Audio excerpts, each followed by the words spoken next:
Muy buenos días, hermanos. Celebramos en el día de hoy el miércoles de la 10ª semana del tiempo ordinario. La liturgia de la palabra está tomada de la segunda carta de San Pablo a los Corintios en el capítulo 3 y del Evangelio según San Mateo en el capítulo 5. Ya escuchamos durante la Pascua los relatos de la experiencia misionera de San Pablo. San Pablo va a recorrer casi que todo el mundo pagano conocido. Acuérdense que en algún momento dijimos que llegó hasta Europa y mencionamos los primeros cristianos conversos en el mundo europeo. También llegó a las colonias jónicas del Asia Menor y dio vuelta por poblaciones judías al punto que podíamos decir peinó el área, la recorrió casi que en su totalidad. Luego, el seguimiento a aquellas comunidades que ha fundado para él es de mucha importancia. A veces se nos olvida por qué es tan importante la catequesis. Mire, un bautizado ya de por sí forma parte de la comunidad de los creyentes, forma parte de la comunidad de los hijos de Dios. Es bautizado, ya forma parte de la iglesia. Sin embargo, cuando va a acceder a los sacramentos de la iniciación cristiana, entre ellos el sacramento de la primera comunión, como lo conocemos, sacramento de la Eucaristía, necesita pasar por un proceso de catequesis. Luego, cuando va a acceder al sacramento de la confirmación, necesita catequesis. Luego, cuando esa persona se va a casar, va a unir su vida en sagrado matrimonio con otra persona, necesita una catequesis. Cuando nacen sus hijos y va a bautizarlos, necesita una catequesis. Pablo tenía esto muy claro al punto que él predica en las comunidades y después les envía catequesis, les envía mensajes de importancia. La primera catequesis que Pablo envía y que se nos regala ahora, después de la celebración de la Pascua en nuestro recorrido litúrgico, es casualmente de la segunda carta dirigida a los Corintios. Ya de por sí el pueblo de Corinto, hemos explicado en una ocasión, es un pueblo difícil. Es un pueblo en el que se dan muchas manifestaciones libertinas y por lo tanto un desorden moral que ya él va a atender en la primera carta que les dirige, donde incluso habla del amor y todas las características que ha de tener el amor cristiano y habla de algunas prácticas que tienen que eliminarse. En esta segunda carta dirigida a los Corintios, Pablo es objeto de vamos a decir, algunos ataques de parte de grupos judaizantes de Jerusalén. Lo van a atacar, lo van a tratar de desprestigiar y van a hacerle mucho daño. Entonces el libro que nosotros conocemos como segunda carta a los Corintios es en realidad un conjunto de cartas que San Pablo va dirigiendo a esa comunidad para exhortarlos en la fe. Y uno de los puntos que resalta es la importancia del apostolado, que lo vamos a escuchar en los próximos días, y dentro de ese apostolado manifiesta que él no se lo está inventando. Es un apostolado que recibió del mismo Cristo, que tuvo la delicadeza, tuvo la deferencia con él de acercarse, de darle la revelación y hacerlo parte del grupo de los apóstoles.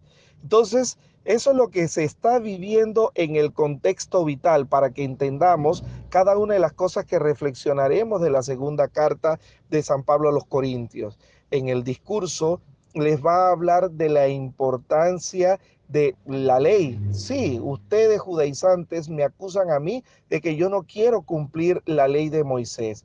Yo no es que le estoy rechazando y estoy siguiendo lo que dice Cristo en el Evangelio del día de hoy. Yo no vine a abolir la ley, yo le vine a dar su verdadero sentido y a darle el verdadero cumplimiento. San Pablo en ese mismo contexto va a decir, lo que pasa es que la letra por sí sola es letra muerta, no tiene sentido, pero lo que le da sentido es la gracia y la fuerza del Espíritu. ¿Cómo entendemos esto? Lo que pasa es que a veces somos muy legalistas y a veces queremos hacer que la ley por sí sola sea la clave de absolutamente todo sin ni siquiera verificar si es una ley que atenta contra la dignidad del ser humano. Ya lo diría Santo Tomás de Aquino, que toda legislación que atente contra el bien común y contra la dignidad y el bienestar de las personas no puede ser una ley considerada como tal y no es obligatorio moralmente seguirla. Entonces, ya ahí vamos viendo, no es el texto en cuanto tal, no es la ley prescrita en cuanto tal, es la iluminación que el mismo Espíritu hace para que podamos comprender qué significa esa ley, y el mismo Cristo lo va a reafirmar, o lo dice antes y lo reafirma San Pablo, cuando dice: yo no vine a eliminarles la ley de Moisés. No se crean eso. Yo vine a darle su verdadero sentido y su verdadero cumplimiento. ¿Y cuál es el verdadero sentido y verdadero cumplimiento de esta ley mosaica que ya habíamos analizado en estos días? Eran aproximadamente 646, 643 normas. De esas 600 y tantas normas, la mayoría eran negativas porque eran prohibiciones. De ese conjunto se pudo hacer un resumen, un extracto, un condensado que nosotros conocemos con el nombre de los 10 mandamientos. Ahí está, vamos a decir, el comprimido, y sigue manteniendo el esquema de leyes o normas negativas. Pero de ese extracto, ya el libro del Deuteronomio nos regala un resumen que dice: toda la ley que es en mayoría con normas prohibitivas, se reduce en dos cosas que son normas positivas: ama a Dios sobre todas las cosas, uno, y dos, ama a tu prójimo como a ti mismo. ¿Se acuerdan que cuando analizábamos el mandamiento nuevo, Cristo dice: yo les vengo a dar un mandamiento nuevo? Y a veces pensamos que el mandamiento nuevo es amar al prójimo como a nosotros mismos, pero no, no es ese el mandamiento nuevo, o no es por lo menos el enfoque del mandamiento nuevo, porque ese mandamiento ya existía desde el libro del Deuteronomio, que fue escrito entre 8 y 10 siglos antes de Cristo. Entonces, ¿cuál es la innovación que Cristo presenta para ayudarnos a entender cuál es el verdadero sentido de la ley? Dice: ámense los unos a los otros como yo los he amado. Ahí está el mandamiento nuevo. Mire cómo venimos de más de 600 leyes negativas, pasando por una síntesis excelente que se hace en el periodo de Moisés, estableciéndose los 10 mandamientos. Luego se hace una síntesis de la síntesis, el gran condensado: ama a Dios sobre todas las cosas, a tu prójimo como a ti mismo. Y Cristo viene y dice: voy a darle el verdadero sentido a esta ley. El verdadero sentido no es lo que está escrito ahí, la letra muerta, sino que esa letra tiene que estar inspirada por el amor. Ya el mismo San Pablo en Primera de Corintios va a decir que necesitamos tres virtudes teologales: la fe, la esperanza y el amor. Y hay una de las tres que va a trascender el tiempo, el espacio, incluso la muerte, y es el amor. La fe pasará, la esperanza pasará, pero el amor no pasará.